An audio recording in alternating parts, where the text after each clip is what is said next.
नमस्कार. उत्तम मराठी दिनविशेषमध्ये आपल्या सगळ्यांचं स्वागत. आजच्या दिवशी म्हणजे 14 नोव्हेंबर रोजी भारतात आणि जगभरात घडलेल्या काही महत्त्वाच्या घटनांविषयीची माहिती आज आपण जाणून घेणार आहोत. स्वतंत्र भारताचे पहिले पंतप्रधान जवाहरलाल नेहरू यांचा जन्म 14 नोव्हेंबर 1969 रोजी प्रयागराज इथे झाला. आधुनिक भारताच्या उभारणीत नेहरूंच्या योगदानाबद्दल कौतुक केलं जातं, तसंच टीकाही केली जाते. त्यांनी मिश्र अर्थव्यवस्था स्वीकारली, ज्यामुळे औद्योगिक विकास तर झाला, परंतु आर्थिक वाढीची गती मर्यादित राहिली. सार्वजनिक क्षेत्रावर अवलंबून राहिल्यामुळे भ्रष्टाचार आणि बेरोजगारी सारख्या समस्याही वाढल्या. काश्मीर प्रश्न संयुक्त राष्ट्रात नेण्याचा त्यांचा निर्णय आजही वादग्रस्त मानला जातो. त्यांच्या गटनिरपेक्षता अर्थात नॉन अलाइनमेंट धोरणामुळे भारत-चीन संबंधांमध्ये गुंतागुंत निर्माण झाली. या व्यतिरिक्त इंदिरा गांधींना राजकारणात आणण्याच्या नेहरूंच्या निर्णयाला भारतातील राजकारणात घराणेशाहीची सुरुवात म्हणून आजही पाहिलं जातं. त्यांच्या या निर्णयामुळे लोकशाहीवर घराणेशाहीचा प्रभाव पडला. नेहरूंची प्रतिमा पाश्चिमात्य विचारसरणीचं समर्थन करणारी आणि भारतीय परंपरांपासून अंतर राखणारी होती. त्यामुळेच त्यांच्या अनेक निर्णयांवर नेहमीच प्रश्नचिन्ह उपस्थित केले गेले. 14 नोव्हेंबर 2008 या दिवशी भारताच्या चंद्र मोहिमेतील चंद्रयान 1चं मून इम्पॅक्ट प्रोब चंद्राच्या पृष्ठभागावर यशस्वीरित्या उतरलं होतं. या मोहिमेतील MIPचा उद्देश चंद्राच्या पृष्ठभागावर भारतीय उपस्थिती नोंदवणं आणि त्या पृष्ठभागाशी संबंधित महत्त्वाची माहिती गोळा करणं हा होता. MIP चंद्रावर यशस्वीरित्या उतरवणारा भारत हा चौथा देश ठरला. याआधी केवळ अमेरिका, रशिया आणि जपानलाच असं करण्यात यश आलं होतं. या मोहिमेमुळे चंद्राच्या पृष्ठभागावर पाण्याच्या उपलब्धतेचे पुरावे मिळाले, ज्याला एक महत्त्वपूर्ण संशोधन मानलं गेलं. चंद्रयान 1च्या या प्रयत्नामुळे अंतराळ संशोधनातील भारताच्या वैज्ञानिक आणि तांत्रिक क्षमतेला एक नवा आयाम मिळाला. चंद्रयान 1चं श्रीहरिकोटा येथून 22 ऑक्टोबर 2008 रोजी यशस्वी प्रक्षेपण करण्यात आलं. ते 30 ऑक्टोबर 2009 पर्यंत चंद्राभोवती फिरत राहिलं. 14 नोव्हेंबर 2008 रोजी मुंबईवर हल्ला करण्यासाठी दहशतवाद्यांनी कुबेर या भारतीय मासेमारी नौकेचं अपहरण केलं होतं. या बोटीचा वापर करून दहशतवादी समुद्री मार्गे मुंबईत पोहोचले. बोटीवर असलेल्या दहशतवाद्यांनी बोटीच्या चालक दलातील सदस्यांना ओलीस ठेवलं आणि त्यातील 4 जणांना ठार केलं.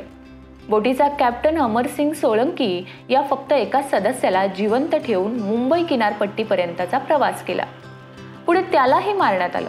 मुंबईच्या किनारपट्टीवर पोहोचल्यानंतर दहशतवाद्यांनी छोट्या छोट्या गटांमध्ये विभागून शहरातील अनेक प्रसिद्ध ठिकाणी बॉम्बस्फोट आणि गोळीबार केला. दहशतवाद्यांनी प्रामुख्याने Taj Mahal hotel, Oberoi hotel, Nariman house आणि छत्रपती शिवाजी टर्मिनल यांना लक्ष्य केलं. 26/11च्या या हल्ल्यानं संपूर्ण देश हादरला आणि त्यानंतर भारताच्या सुरक्षा धोरणांमध्ये मोठे बदल करण्यात आले. या दहशतवादी हल्ल्यात 160हून अधिक लोक मारले गेले आणि 200हून अधिक लोक जखमी झाले.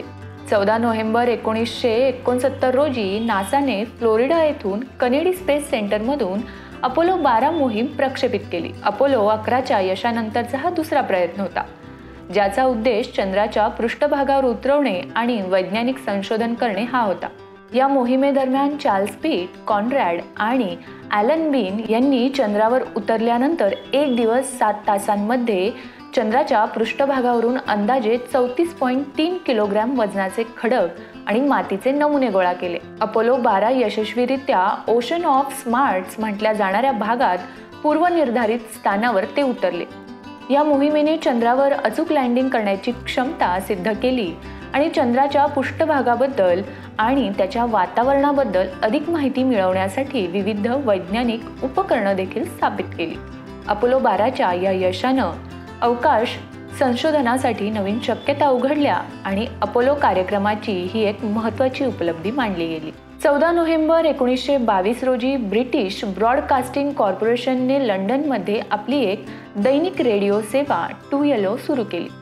हे प्रसारण ब्रिटिश रेडिओ इतिहासातील एक मैलाचा दगड होता, ज्यामुळे ब्रिटिशमध्ये सार्वजनिक रेडिओ प्रसारणाच्या नवीन युगाची पायाभरणी झाली. त्यावेळी 2 Yellow रेडिओ सेवेला ब्रिटिश रेडिओ उद्योगाचं एक उदयोन्मुख रूप म्हणून पाहिलं जात होतं आणि ही सेवा लोकांच्या घरांपर्यंत बातम्या, संगीत आणि मनोरंजन पोहोचवण्याचं साधन बनली होती. या सेवेद्वारे बीबीसीनं केवळ ब्रिटनमधलीच नव्हे तर जगभरातील लोकांशी संवाद साधण्याचा एक नवीन मार्ग स्वीकारला. ज्यामुळे माहिती आणि शिक्षणाच्या प्रसाराला गती मिळाली। यानंतर बीबीसीनं आपल्या सेवांचा विस्तार केला आणि हळूहळू एक प्रतिष्ठित आंतरराष्ट्रीय प्रसारण सेवा म्हणून स्वतःची स्थापना केली। आधुनिक प्रसारण सेवेचा मार्ग मोकळा करून टू येलोचं प्रक्षेपण अजूनही मीडिया इतिहासातील एक महत्त्वपूर्ण घटना म्हणून पाहिलं जातं। जागतिक मधुमेह दिवस हा सर फ्रेडरिक बॅटिंग यांच्या जन्मतारखेला म्हणजेच 14 नोव्हेंबर रोजी साजरा केला जातो।